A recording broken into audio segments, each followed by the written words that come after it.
বন্ধুক কৈছিল মোবাইলত ভিডিঅ' কৰিবলৈ মোক কৈছে তই বাহিৰৰ পৰা ভিডিঅ' কৰবি নদীত গা ধুবলৈ নামিছিল কৌশিক আৰু মৃদুল কেমেৰাতে আবদ্ধ হৈ ৰল কৰুণ ঘটনাৰ দৃশ্য বেকি নদীৰ ঘাটত শোকাকুল পৰিৱেশ এটা ভিডিঅ'তে শেষ হৈ গ'ল সকলো হোলীৰ আনন্দৰ মাজতে কান্দনৰ ৰোল উঠিছে বেকি নদীৰ ঘাটত পুৱাৰে পৰা হোলী খেলি আবেলি নদীৰ পাৰলৈ গৈছিল তিনি বন্ধু গা ধুই থাকোঁতে বন্ধু দেৱ শৰ্মাক ভিডিঅ' কৰিবলৈ কৈ পানীত নামিছিল কৌশিক দাস আৰু মৃদুল ৰাজবংশী সেই সময়তে ঘটিল অঘটন আমি তাতে গিছিলো গাঁও ধুবা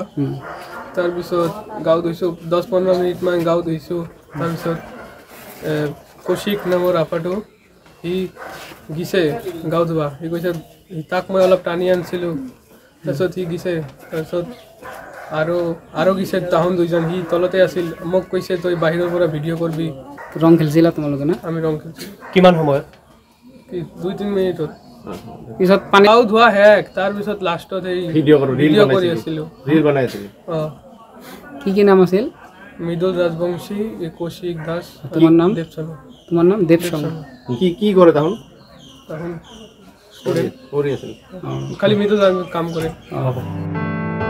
ঘটনাৰ পিছতে বৰপেটা ৰোডৰ কেটেল ফাৰ্মাৰ বেকি নদীৰ ঘাটত লাগিছে হাহাকাৰ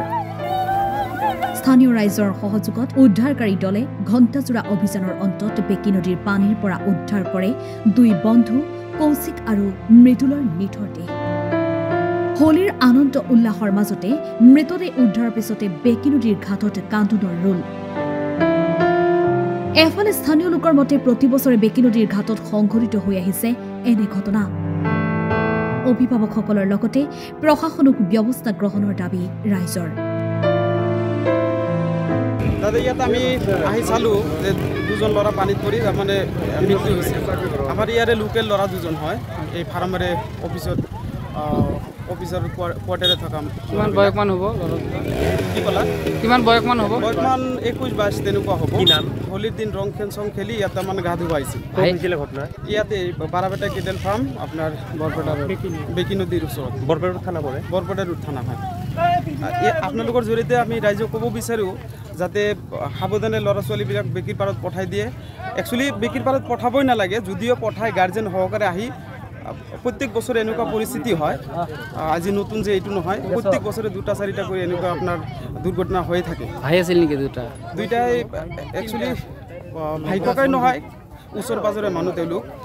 বন্ধু গা ধুব আহিছিল দুজনে